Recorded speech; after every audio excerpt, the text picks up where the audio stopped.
Welcome to The Photography Guy. I'm your host, The Photography Guy. Let's get started here with another great photo show.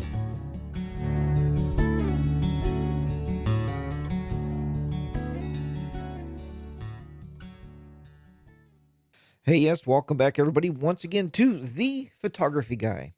I am The Photography Guy. This is episode number 76 for Sunday, January the 3rd, 2015.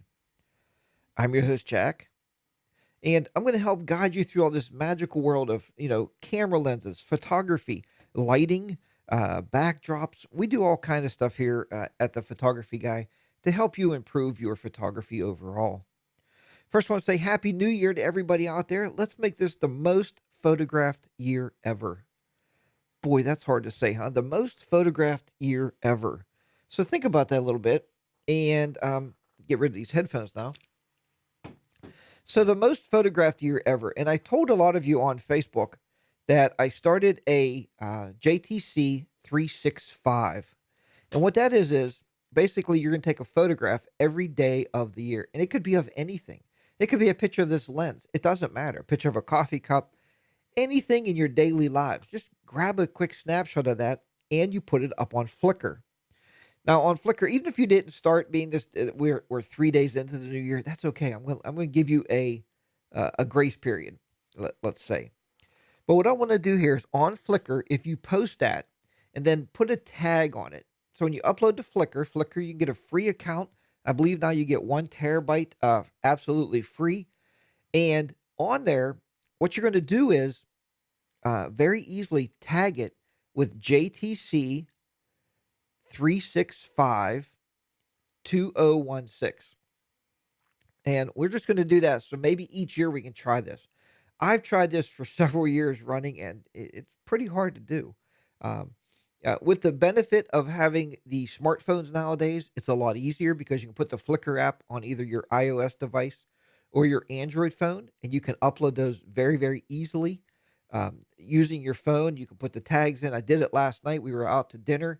I was able to take a picture of the sign and upload that. So it's just a really nice way to get more involved and get that stuff out there. So once again, put it on Flickr, and I'm going to check those. I'm going to run the tags, and maybe each week, each Sunday, we can maybe have a look and see what you folks are doing out there.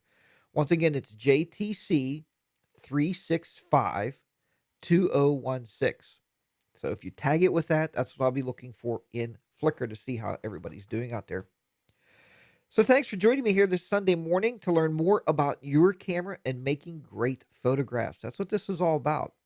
Please check out the website at thephotographyguy.net where you can comment on these shows.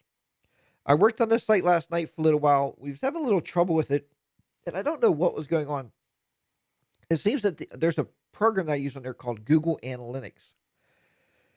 What that basically does is just takes the show and sees how many people view the website and, keeps track of numbers for me just to see who's coming around. But what I did was I updated my Amazon link. So if you buy anything, please help this show out by using that Amazon link. All you got to do is click on that link and then go to Amazon and buy something. Now, if something's already in your cart, it will not work. So what you want to do is create yourself wish lists on Amazon, which I have many of them. Create yourself some wish lists on Amazon.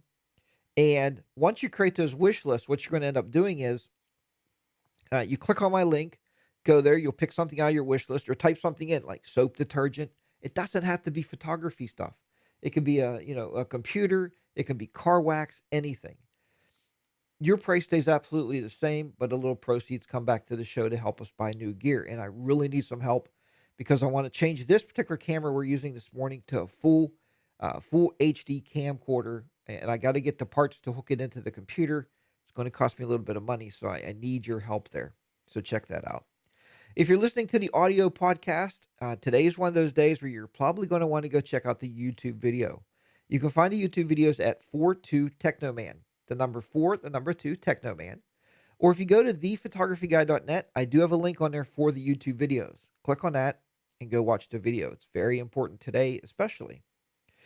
Please visit my learning site if you want to learn Photoshop Elements 12, 13, and now 14. 12, 13, and 14.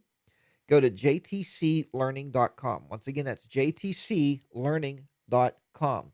I'm just checking. Last week we had some trouble with one of our cameras locking up here, so I'm just checking from time to time on the cameras here on the computer that's streaming the show to you. So you're going to find hours of Photoshop Elements training, and if you're into Elements, check those courses out. Right now, there's a special deal on Photoshop Elements 14 because I'm currently building the course. So if you go out right now, it's $30 instead of the normal $40. Once the course is completed, the price is going to go up. So you might want to grab that early bird special. Please join our Facebook group. If you're not on our Facebook group, the Facebook group is Jack's Tech Corner. Very easy. We share a lot of information on there. A lot of folks share information back and forth, ask questions. And I tell you what, you guys are paying it forward because they get answered very, very rapidly. I'm going to say a special shout out there to my buddy Jeff. Jeff answers a lot of the questions out there, and you're a great photographer, and you've been a friend to the show for many, many years.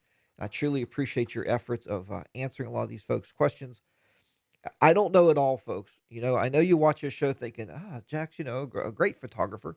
No, I'm a good photographer. I consider myself to be a semi-pro, just like a lot of you out there. I buy pro-graded gear, and I shoot the very best photos I can. But we can all learn from each other. There's no problem. And Jeff, again, thanks for helping me out. So I've been getting a lot of emails after the lens show. We did that show, I believe it was last week, on lenses and different kind of lenses, different styles of lenses. And I got a lot of shows, and today we're going to talk about looking at aperture and ISO settings. Now, we talked about this. What did I write in my show notes? We talked about this. Now I want to attempt to show you how changing a few settings or understanding aperture and ISO can greatly improve your photographs. So this is very, very important stuff. So hopefully we can show you this and demonstrate it and teach you a little bit more today about that. Let's first start talking a little bit about aperture. Now, aperture is defined, and I pulled this straight from Wikipedia, so this isn't my definition. A space through which light passes in an optical or photographic instrument, especially the variable opening by which light enters a camera. So aperture is just that. It is the hole inside the camera. And we're going to be looking at this here in a little bit, but I'm going to show you now. You probably cannot see it, but there is a hole inside of this lens. Not a physical hole, but it's the way that the aperture opens and closes. This particular lens will not open or close because it isn't. We talked about this last week with lenses. This is an f2.8, and it's f2.8 all the way through your zoom. So this is a 24 by 70 lens. So at 24 millimeters, it's f2.8, and at 70, it's f2.8. So it stays the same through the whole way. But if you have a variable lens, a lot of these will be marked something like 3.5 to 5.6. If you turn this and look inside of it, you will see that hole opening and closing inside of it. That is the variable aperture based on the zoom. Does that make sense? Because if you zoom it all the way out, it's not going to be that 3.5. It's probably going to be that higher 5.6. If you pull it back in, it will go the other way. So hopefully that makes a little bit of sense to you. We're going to look at that a little bit more here and try to demonstrate this a little bit. I found some great graphics to help us out. So now the really weird thing about photography, and this took me a long time to figure out, is photography, you have to think of numbers in reverse, where an f1.4 is bigger than an f4.0, which is smaller. Now, we've been taught our whole entire lives that numbers, the higher the number, the bigger, right? Let's take it, for instance, if you have 4 pounds of ground beef, that would be more than 1 pound of ground beef. Hopefully that makes sense to you. So when you do that, when you look at ground beef and you look at all this stuff, you will find out that, I'm just looking here through the chat room. Is this today's show, January 3rd? Yes, it is, Martha. Good morning to you. Good morning to Chris and good morning to Vicky. I just wanted to give you a shout out there. Why does my hair look like it's all pulled up on top of my head? I don't know. Anyway, I did say January 3rd, didn't I? Yeah, I did when I opened it up there. So, anyway, so the numbers are reversed, very much so. So, we have to remember that. Now, this is one reason why you want to buy the more expensive lens. We are really paying for the ability to let more light into the sensor. We know this because an f2.8 has a wider open aperture and it allows more light into the sensor than what a an aperture of 5.6 or 8 would be closing it down. Now, the weird thing when you look at this, and this is one thing that always has baffled me, is the shallow depth of field. And I guess it's kind of weird because if you have a wide open aperture, you would think that everything would be in focus, but that's reversed. You have less in focus. And if you have a closed down aperture, 5.6, something smaller, you're getting more focal length. You're getting more in focus. So all these things always play into photography, and you don't want to get them all mixed up and confused. I had somebody write me last week and said, Jack, your show was wonderful. It was last week or week before. The show was really wonderful. And I'm trying to think of this pretty much word for word. But all those settings really, really confuse me. And I just tend to shoot on automatic white balance and just set my camera on automatic and I just go out and shoot pictures. That's okay when you're first starting out to get the feel for your camera. But if you have a DSLR or even if you have a point and shoot camera, understanding some of this information will help you, especially ISO. ISO is going to help you greatly because ISO and aperture is what's allowing the ability of letting light get into that sensor and how much light. So we're controlling that light and how much light is getting into the overall sensor. So we're going to, first of all, as I said, that's why you buy the more expensive lens. So let me change over a couple things here. And we're going to do this. And we're going to go here. Okay. So in this graphic, I was able to pull up a nice picture here and find it for you, courtesy of Google. Thank you very much, Google, for this image. I didn't draw this by any means. But if we look at an f1.4, you'll notice that's what I call wide open aperture. It's open. There's a lot of light being able to pass through that opening. And what I said before is you get that shallow depth of field with that. So this is a 2.8. This is my 24 by 70. This is one of my wedding lenses. I'm sure a lot of the photographers out there, professionals, will tell you, or semi-pros, as I call myself, um, that a 24 by 70 is kind of the go-to lens when you're shooting weddings, birthday parties.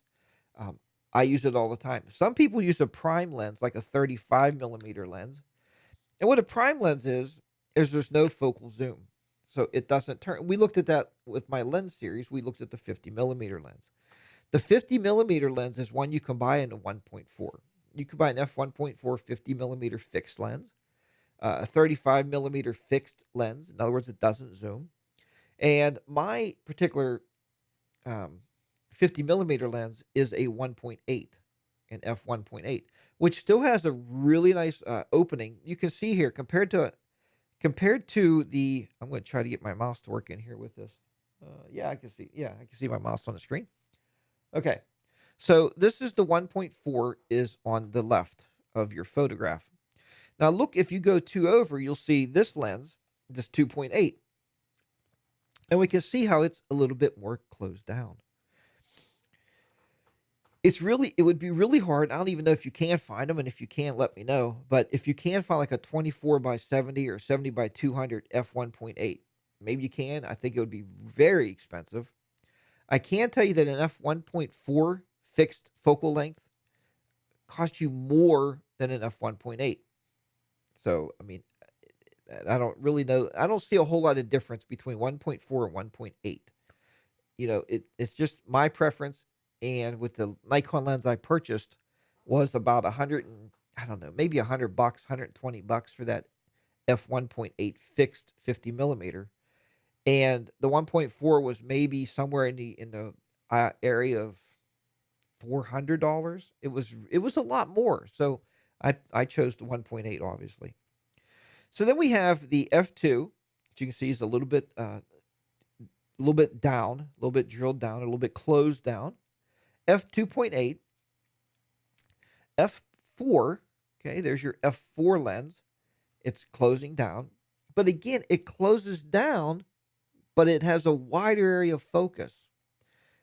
That's interesting. So it closes down, but it has a wider area of focus. Then you got an f5.6. Again, it's closing down. So, folks, as it's closing down, we're losing the ability of light to travel through that lens, right? That's the definition of aperture. F8, again, it's closing down even more.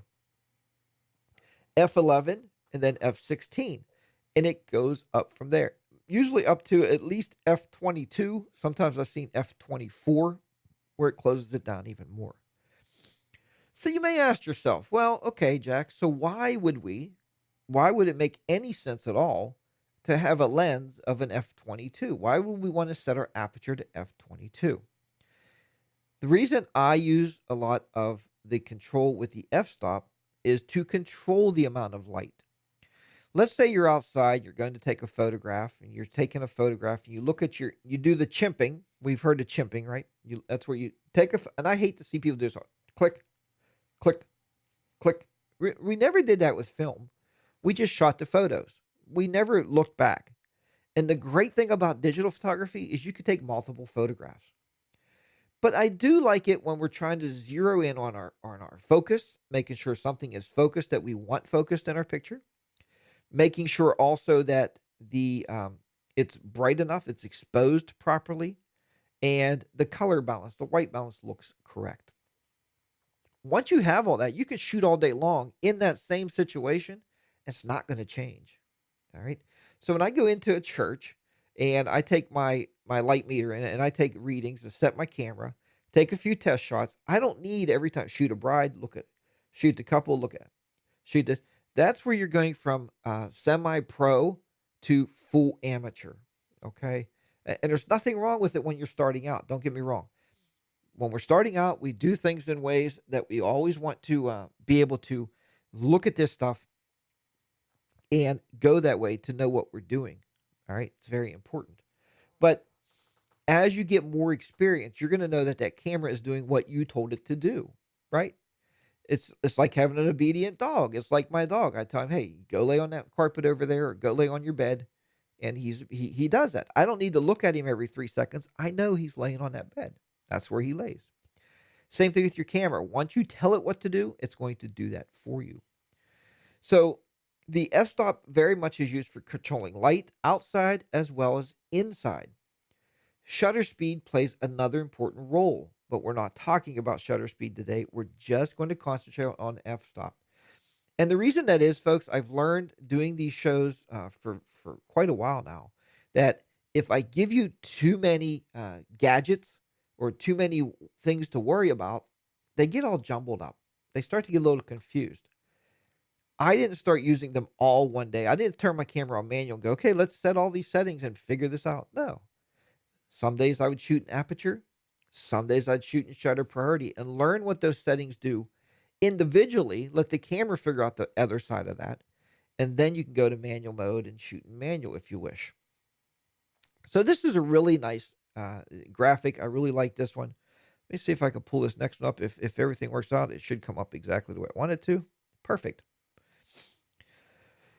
If you have a variable aperture lens, I told you we look at this again.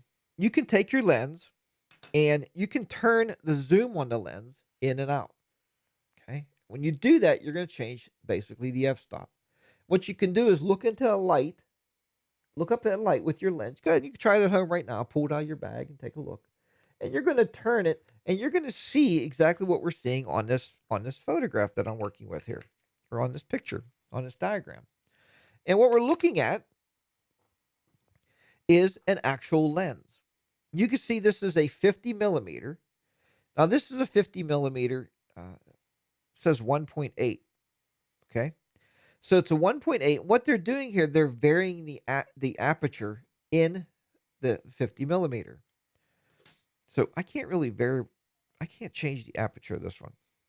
Again, it's 2.8 all the way through. Doesn't want to change.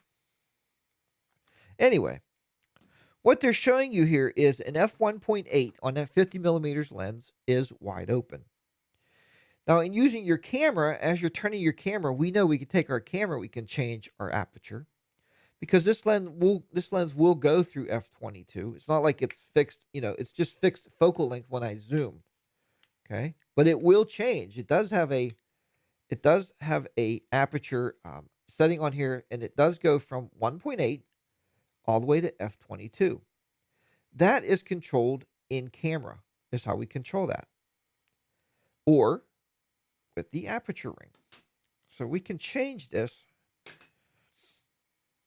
See if we can't change this right here. And I can see in there where it gets wider and it closes down.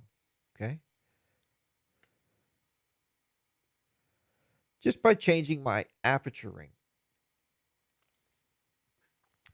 But I use all that set in camera, and you'll see it really, really well, especially in a variable aperture when you're turning. I like to turn the zoom part of it. Turn the zoom, and you'll see right in it. You'll see where it's opening and closing.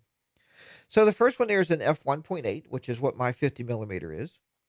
The second one is f2.8, which is what my 24 by 70 and my 70 by 200 is. F4.0, f5.6, f8. Then we have the f11 down here. We can see how it's closing down. F16 and then f22. It's almost like a pinhole, right? Almost like a pinhole in f22. So that gives you a really good indication of how that lens is able to vary with your camera. So it can vary the aperture with that 1.8 lens. Now, is this saying, let me see here what I wanted to go over next. Let's go back here. Is this saying that if the overall lens, let's see what my next picture is the overall lens, if it's a kit lens, do you not have the ability then to shoot a wedding? Yeah, absolutely you do. You got to be a little bit more cautious. You got to understand a little bit more of your lighting. You got to understand a little bit more of ISO settings. The first wedding I did, which was quite a while ago, actually, I did it with a hybrid DSLR. Now, anybody ever see a hybrid DSLR? Look up a Fujifilm. I can't remember the name of it. Fujifilm, like Sure Shot or whatever they called those cameras. It looked like a DSLR, but the lens didn't come off. We had a pop-up flash we used with a white card just to reflect some of the flash off of the people and up to the ceiling. And what I did was I made really good friends with the videographer. The videographer came around with his big spotlight with his camera on his shoulder. It was one that had the camera shoulders, and stabilizers. And he would shine his big video light and give me light my subject up so I could take the still pictures because I didn't have a really fast lens with a low aperture or a wide open aperture setting. So let's talk a little bit here. We talked about the aperture, the turning of the aperture ring on the lenses. So if you can control light coming into our cameras with aperture, then what do we need to worry about ISO for? Now, this is just one of those really good questions you have to ask. Cameras are made up of so many uh, integrated parts that it is just really amazing how many parts it is made up on. Um, just looking here real quick. So, and good morning to you, Fabian. I see you're out there this morning. So the camera has so many integrated parts. And somebody once said you're not a true photographer if you don't shoot in manual mode. And I don't buy that. I told you guys that before. I don't buy that. There has been some amazing photographs done out there lately with smartphones. We have one of our students actually won a major contest, went all the way to the championship, and actually got an award and uh, got money for college. So she was awarded money for college to go on to her later on. She's not that old yet, but She actually seen something and pulled out her iPhone and took a picture of it, and that photograph went all the way out. So was she in manual mode? No. You have to have an eye for photography. But with a camera, there's so many different thoughts, and you don't have to get those all jumbled up in your head. Years ago when I started photography, the first thing I wanted to do was, and that was film. So it took a lot more out of you to shoot with film than it does with digital nowadays. Because digital, you can look at a photograph right away and make adjustments. With film, you couldn't do that. With film, you could shoot a whole day and have a whole roll of nothing, a whole roll of garbage. Luckily, I didn't shoot weddings back then with film because I think that would be a nightmare. Of course, great photographers do it. We still have people in the Pittsburgh area that shoot all weddings with film, and they're very sought after. I looked at film cameras thinking, hey, that could be a good stream of cash flow, but I'm not these guys. These guys have been shooting film their whole life. They don't even they have digital DSLRs, but they don't even really use them that much because um, their name or their fame is film photography, and they do some really really nice stuff. But it's still the same principles in digital as it is in film. We still have shutter speed, we still have aperture, and we have ISO. That's kind of your three main ingredients for photography: understanding aperture, ISO, and um, aperture, ISO, and shutter speed. It's kind of three. I always make it like a triangle, and all of those can relate to each other. You can change one and totally mess up something else. Like you can have a great set aperture, capturing the right amount of light, and then you take that shutter speed and slow it way down. Guess what? Now you let too much light into your sensor. Or you can have that perfect shutter speed and that perfect aperture, and then you can crank your ISO up to 3200. Again, let too much light into the sensor and ruin the photograph. So it is very much a triangle. Each one kind of plays off of the other one. Now I'm going to give you the idea of, or the terminology of what I found. Camera ISO is one of three pillars of photography. I like how I say a triangle. They say pillars. Three pillars of photography. The other two being what I told you, aperture and shutter speed. That's the other two pillars of photography. Every photographer should thoroughly understand it. So you need to take your time and learn it. Folks, you're going to mess up shots. You are. You're going to, because that's what we do. You'll mess up a picture every now and then, but that's like learning. You didn't go out when you were a little kid. Think back when you were a little kid. Okay, close your eyes for a minute. Say, look, think back. Your dad or your mom's outside with you, or maybe one of your friends. You get on a two-wheel bike and you're like, I got this mastered. I was born to ride a bike, and you start pedaling down the road and you fell over. Well, your friends are laughing. Ha ha ha! Look at Johnny, he fell over. So you pick the bike back up and you started pedaling again. Boom, you fell over. But today, I know myself and my wife went out 2 years ago and bought brand new 10 speeds because we wanted to get physically fit and all that big rage, which is wonderful. Um, we jumped on the bikes and we took off riding because you had the principles down when you were a little kid. The same thing goes with photography, the idea of photography, anything you do in life. You can't be afraid of it. The great thing about when we were kids, when were little kids or children, we have no fear of failure. As an adult, we believe that we are not allowed to fail, but you can.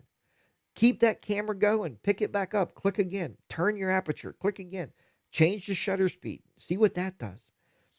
All this will create and make you a really really good photographer. It will. It takes time. I know I went for a spell and I didn't take my camera out of the bag. I mean, okay, I'm going to be honest with you. For a few months, I kind of turned. I didn't turn my back on photography, but sometimes, and Fabian's in the chat room, I'm sure he can tell you that sometimes you feel like you shot everything you can shoot. I put the camera in the bag. I took all the batteries out. I zipped it up, and I didn't look at it for 3 or 4 months. One day I went outside. I wanted to take some pictures, some wide angle shots of my motorcycle. I started shooting. They were too bright. They were undersaturated. The color was off. I lost all basic principles. But once I sat down for a minute, looked at the camera, thought back to my basic understanding of photography, I started to get all that back. So you're never going to lose it once you get it. That's what I'm basically saying to you. So it is controlled by that pillar. So every photographer needs to understand it to get the most out of their equipment. That's another great saying. I tell you, we pay a lot of money for these cameras. And if you leave it on automatic, you might as well take pictures. And I'm not meaning to sound mean or down on anybody out there, but you might as well be taking pictures with your smartphone. Or you might as well just buy yourself a point and shoot for $100 and just click. And my sister did that on a cruise. We went on a cruise with my sister and my brother-in-law, and she had a little point and shoot camera, and she took some gorgeous photos with that camera. She didn't have to understand nothing about photography other than looking and clicking. Look and click. That's all she did. And she got some amazing photographs. So I'm not saying you can't, but if you're going to spend the money, now we need that creative feel. So we have to understand this to get the most out of our equipment. Um, so we're going to go ahead and try to explain a little bit of ISO as simple as possible. In very basic terms, ISO is the level of sensitivity of your camera to available light. Think back to if you remember the film days, and I remember them pretty fondly. So in the film days, people believed this is what they believed, and there was nobody to tell them any different. You would buy film, okay, your standard film, whatever it was, 35 millimeter packaged film, whatever it was, at an ISO of 100. That film would cost you back then, I don't know, $1.75, $2 a roll for 36 exposures. Then they had film that had ISO 400, ISO 800, and I believe that was it. I don't think there was anything higher, maybe at 1200. People believed, and this is how the mind works. Those film was more expensive. So I know when I was first married, my wife would say, my ex-wife would say, "Well, I bought 800 ISO 800 film because it's better. Must be. It costs more money." And people would say it's faster. It's a faster film. Folks, this was film photography. I don't know how it could be any faster. But what they were actually seeing was if you took that film and took it in something like an auditorium for your kids singing in a chorus, if you took it to the zoo and you're shooting aquariums, you're inside the zoo shooting aquariums or inside. Our local zoo here has an inside African jungle where the monkeys are and stuff. Now, if you're shooting in there, then you're right. It's going to be better photos because it's allowing more light sensitivity. That film has more sensitivity to light and allows more light in. We're doing the exact same thing today with digital cameras. But the only thing with a digital camera we're allowed to do is we can adjust it on our own. We don't have to buy special memory cards. Thank goodness somebody figured this out. Wonder if you had to buy a memory card like an ISO 400 memory card, an ISO 800 memory card. We'd have a lot of memory cards, and you'd be swapping them in and out based on where you're going to be. So with ISO now, we can change the sensitivity of light just by simply clicking it and going ISO 400, ISO 800. Indoors, I like to start at ISO 800, and it just simply just seems to be a good starting point for me. If you're using a flash on your camera, start at ISO 100 inside. This is the idea of you have to understand photography. I used to teach a lot of classes, live classes, and I would sit in with people and we would do this. We would take photographs. And the way that I show ISO and let you understand the sensitivity of light into the camera is turn all the lights off in your room. All right. Take a picture of something like, oh, here's a coffee mug. Put a coffee mug down. We used an apple, I believed, in class. You can take a picture of a lens, whatever. Turn all the lights off. All right. Turn your ISO settings. Start at 800. There's no sense starting at 100 with no flash and take a picture. And then take an ISO and crank it up to 800, then 1200, 1600, go all the way to 25 if your camera will go that high, whatever. When you do that, look how the object is starting to get a little lighter, a little lighter, and a little lighter. Okay. Now, when you have that highest setting on your camera, let's say it's ISO 2500, 1200, whatever your highest setting is, click your pop up flash and take a picture at that setting and look at that camera. I guarantee it's going to look like a big white dot. It's just going to be blown out because you're allowing all this light in and you're introducing a big flash of light. This is going to start getting your mind to understand what ISO is and how it works in reference to where you may be. Another person told me when outside did some photographs and it was starting to get a little dusk, I guess, not darker, it was dusk. And they said, Jack, we're outside, so we turn our cameras on ISO 100, right? No. ISO 100 is a good starting point. It's actually probably the preferred point for a bright sunny day because you have all the light you're going to need available. Set your camera on ISO 100. But when you walk out and it's dusk, there starts to be less light. So you can start at 100 and see what you get, but then bump it up to 4, maybe 8, and see what you're going. So you get the understanding of ISO, and you're understanding that triangle I'm telling you about: aperture, ISO, and shutter. It all works together. It's all relevant. So that's the sensitivity. The component within your camera that can change sensitivity is called the image sensor, or simply sensor. It is the most important and most expensive part of the camera, and it is responsible for gathering light and transforming information into the image. With increased sensitivity, your camera sensor can capture images in low light environments without having the use of flash. But higher sensitivity comes at an expense. It adds grain or noise to your pictures. All right. Let me try to get this photograph up here. Okay, switch over back to my other camera. And I did a lesson a while back where we actually did some live shooting in studio here, and I showed you the graininess. We tried to make as much grain as possible. This is a little bit over exaggerated, but this is an ISO of 80. So some cameras will go down to 50, 80, 100. Most cameras today start at 100. So whatever your camera will do. In the instance you have 50 or 80 ISO, I would suggest that you take, and what you'll do when you go outside on that bright sunny day, start at 50 or 80, and take a couple shots and see what you think. If not, if you have 100, basically start at the lowest ISO setting you have when you're outside on a bright sunny day. You can see here at 125, 160 ISO, 200, 250. And you see these dots in here, these specks. These are not pictures of somebody shooting a colored card or something. This is the graininess that you're getting. It's called noise. Okay. 640, 800. And again, they really, really exaggerate this. What I've been finding on new modern day cameras, not all, you could have a brand new point and shoot camera, and you may get results like this.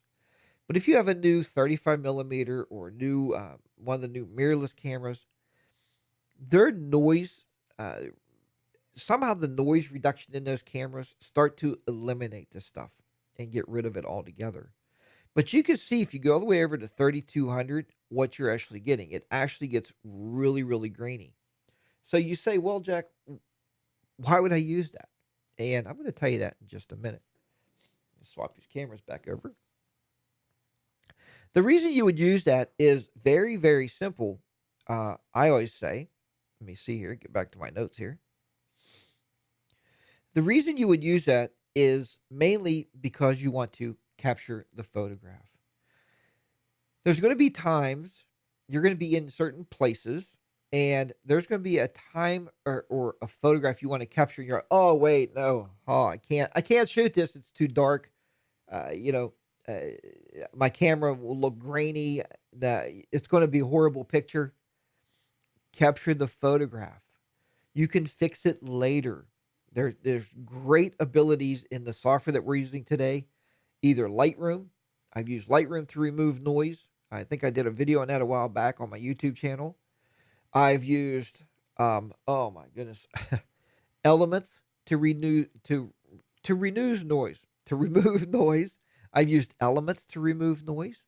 I've also used, well, you can't use the organizer, but there's Capture One. You can use that to remove noise, and there is standalone programs out there that will remove noise from a photograph. So what you're going to see there is, and what my rule always has been, is to get the shot, take the picture. I once talked to a wedding photographer, and he said, "Well, I missed the first kiss." I said, "How in the world? Those are money shots. The first kiss, the tossing of the bouquet, the tossing of the garter belt, the toast. Those are your money shots. People are going to buy those pictures from you. How did you miss the first kiss?" And the photographer, it was a new wedding photographer. He was just starting out. He said, "Well, Jack," he goes, "my my camera doesn't do well at high ISOs, and I didn't want the flash to pop in their eyes when they were turned." And I was like, "Are you out of your mind?" And you know, doing a wedding, and uh, people out there can attest to this, when you do weddings, we don't tend to use flash.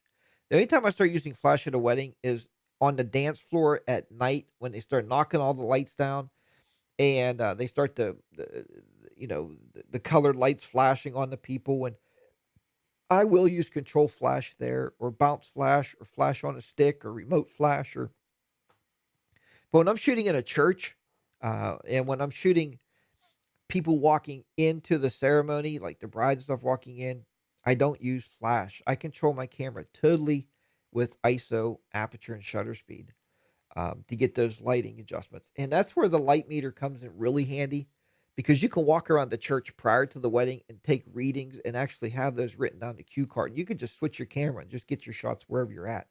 And you'll get really, really good lighting when you do that. So that's something to think about.